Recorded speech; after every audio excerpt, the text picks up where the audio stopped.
Hi guys, कैसे हो? सब बढ़िया। चलो फिर सीधा चलते हैं उसी सीन में जहां पिछली बार स्टोरी अधूरा रह गया था।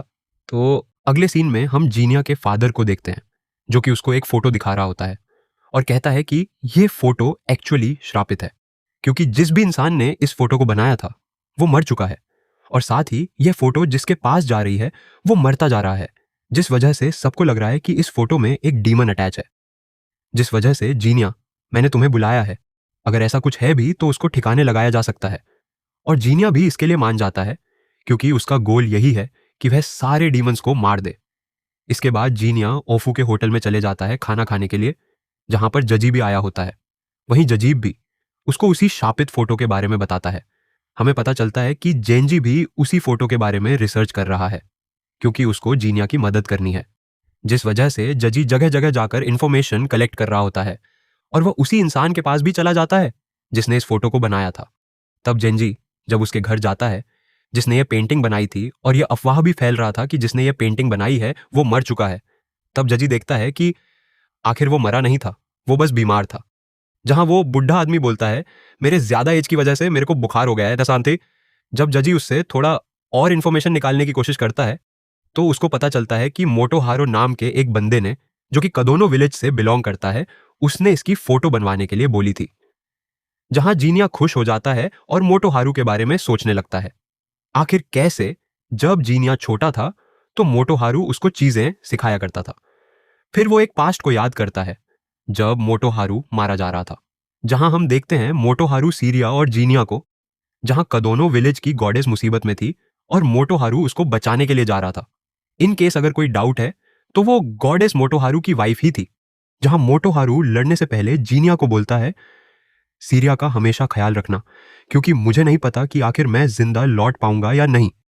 और फिर मोटोहारू अपनी वाइफ को बचाते बचाते वहां पर मारा जाता है। फिर प्रेजेंट में हमें जीनिया को दिखाया जाता है, जो कि उस आदमी से बोलता है, मोटोहारो और कोई नहीं, मेरा मुंह बोला डैड है। यह सुनकर वो बूढ़ा आदमी बहुत खुश हो जाता है और बोलता है, अगर तुम्हें इस डीमन पेंटिंग के बारे में जानना है तो इस स्टोरी को सुनो। फिर हमें एक पास्ट की स्टोरी बताई जाती है, जहां पर यही बूढ़ा आदमी एक जवान पेंटर हुआ करता था, जो नया नया कदोनो विलेज में आया होता है ताकि वह अपनी पेंटिंग बिजनेस को स्टार्ट कर सके। कुछ समय बाद उस पेंटर के पास मोटोहारो आता है और उसको एक पेंटिंग बनाने का वर्क दे जाता है। और यह पेंटिंग और किसी की नहीं, मोटोहारो की वाइफ, जो कि एक गॉडेस थी, उसी की थी। मोटोहारो अपनी वाइफ की निशानी के हिसाब से इसको बनवाना चाहता था, लेकिन जब जीनिया पूछता है, ये तो अच्छी बात है कि वो अपनी वाइफ की निशानी के हिसाब से ये बना रहे हैं, लेकिन इस पेंटिंग को आखिर डीमन पेंटिंग क्यों कहते हैं?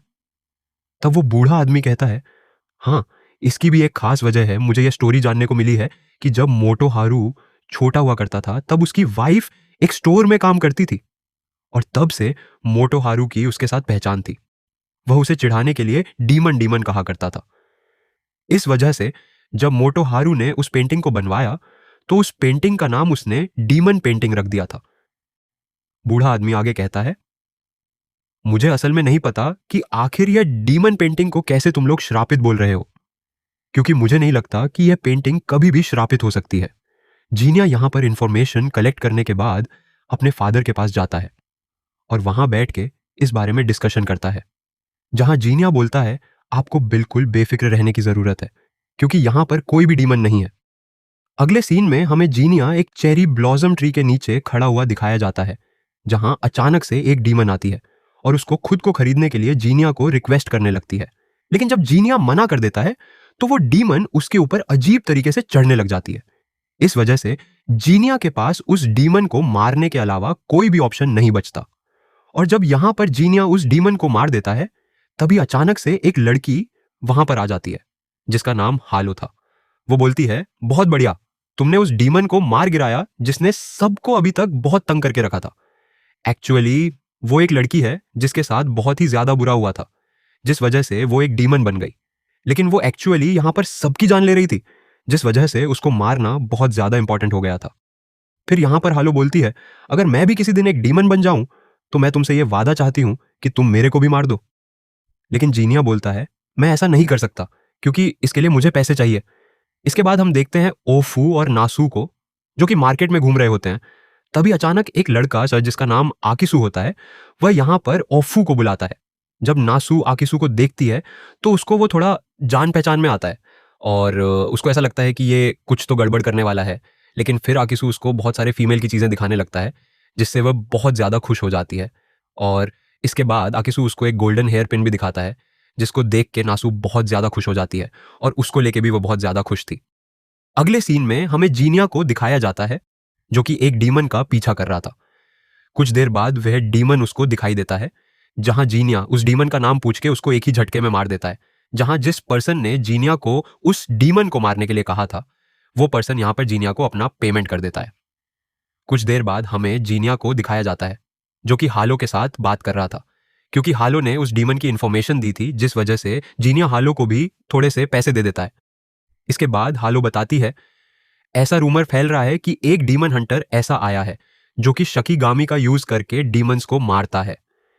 इसके बाद हम जीनिया को देखते हैं, जो कि ओफू के होटल में खाना खाने के लिए आया होता है। लेकिन तभी वहां पर नासु भी होती है, जो कि जीनिया को गले लगा लेती है। और फिर नासु बोलती है, मैं तुम्हें बहुत ज्यादा पसंद करती हूं मेरे बड़े भाई।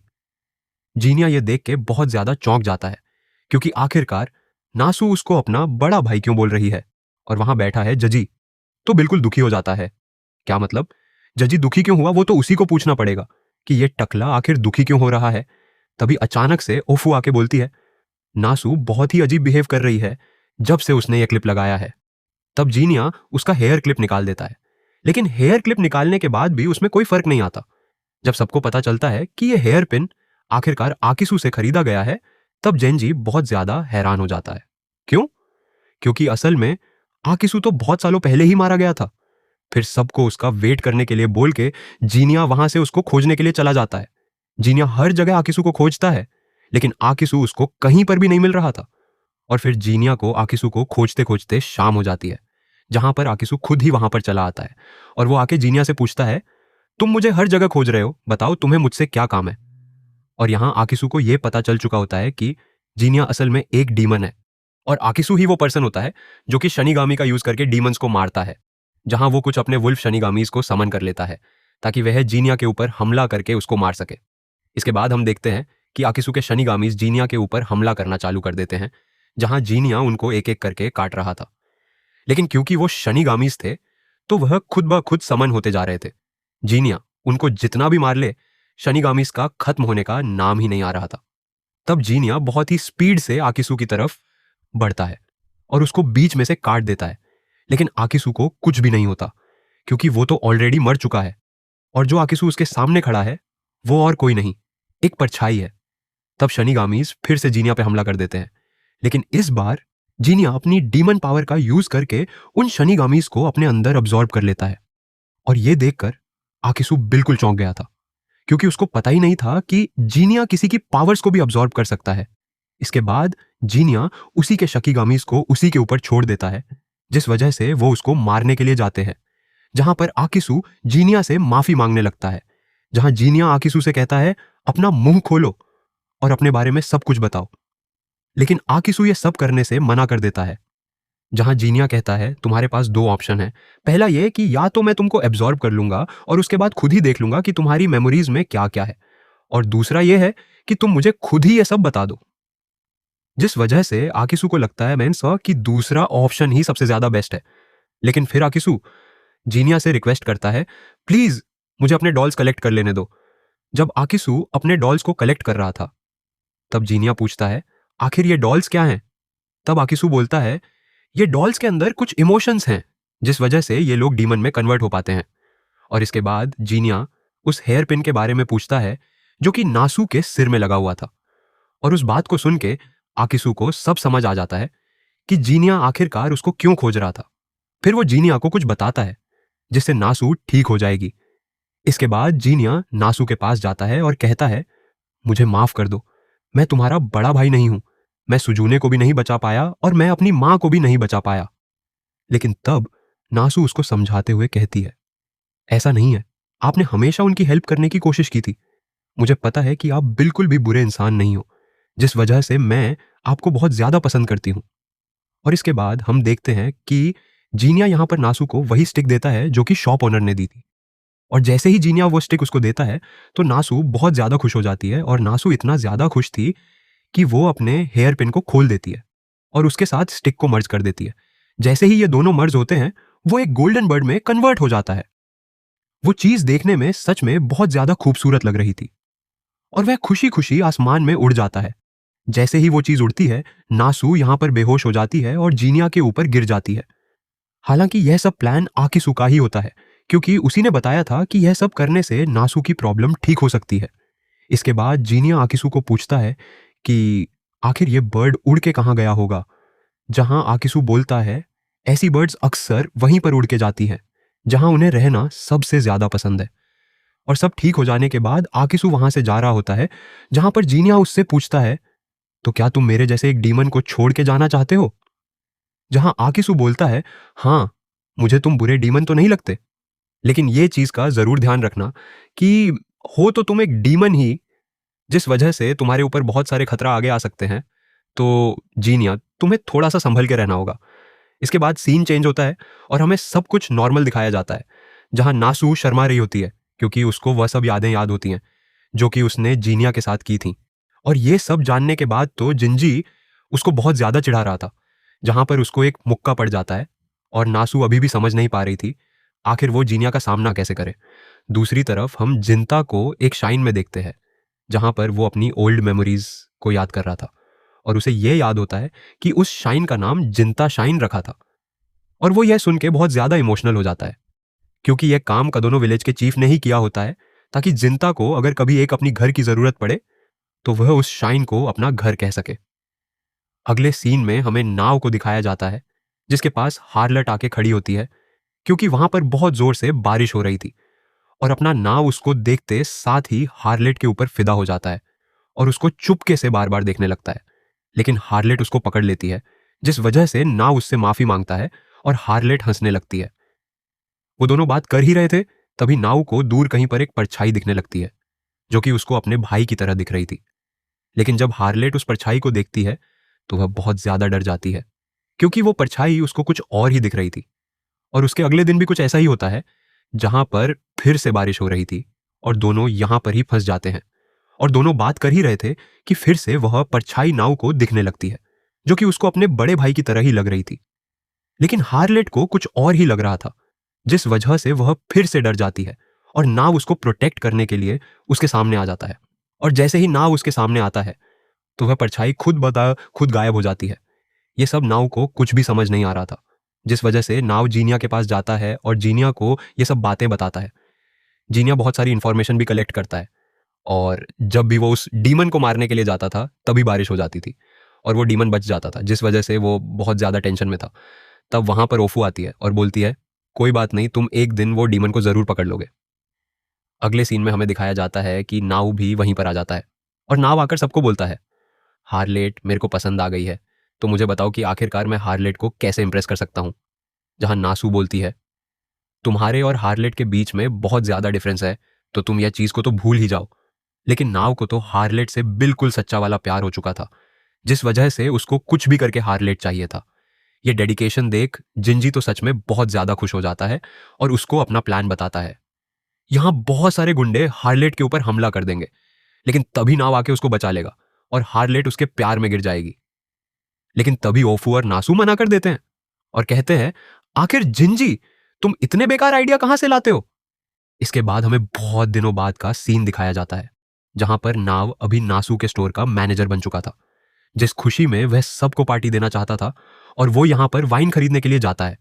उसके साथ जिनिया भी गया होता है, जहां पर वो नोटिस करता है कि यह वाइन, जो कि यहां पर बहुत ज्यादा पॉपुलर हो रही है, ये एक नई वाइन है जो कि अभी अभी रिसेंटली स्टोर में आई है और सब लोग इस वाइन को बहुत ज्यादा खरीद रहे हैं, जिस वजह से जीनिया और नाव भी इस वाइन को खरीद लेते हैं।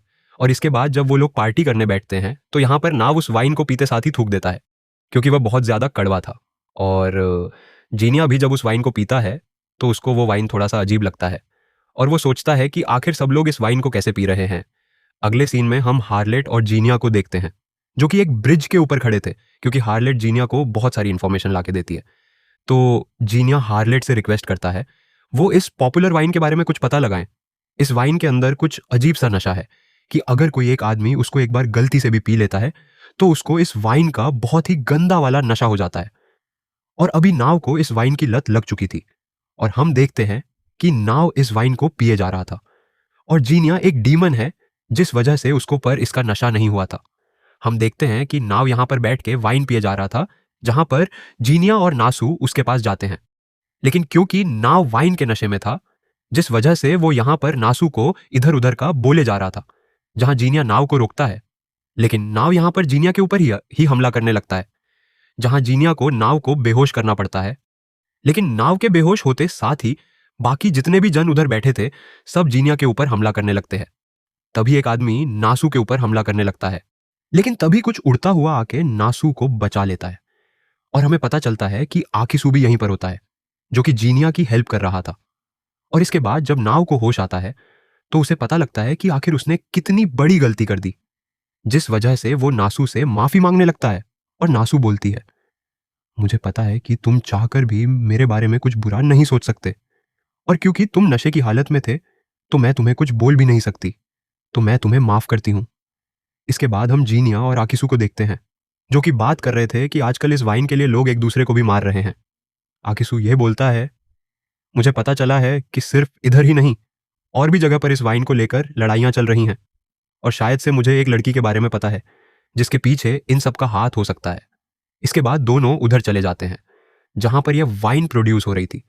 लेकिन जैसे ही वो लोग वहां पर पहुंचते हैं तो वह देखते हैं कि जो इस वाइन को बना रहा था वो मर चुका है। तभी जीनिया और आकिसू को ऐसा लगता है कि आसपास कहीं पर डीमंस हैं, क्योंकि उनको उनकी प्रेजेंस महसूस हो सकती थी। तभी दो डीमंस इनके ऊपर हमला कर देते हैं, जिसको आराम से दोनों मार देते हैं। और उन दोनों को ऐसा लगता है कि आखिर इस वाइन के पीछे डीमंस का तो हाथ नहीं। इसके बाद हम दोनों को ही ऑफू के शॉप में देखते हैं, जहां पर नासू बोलती है, मेरे पापा वो वाइन मांग रहे थे।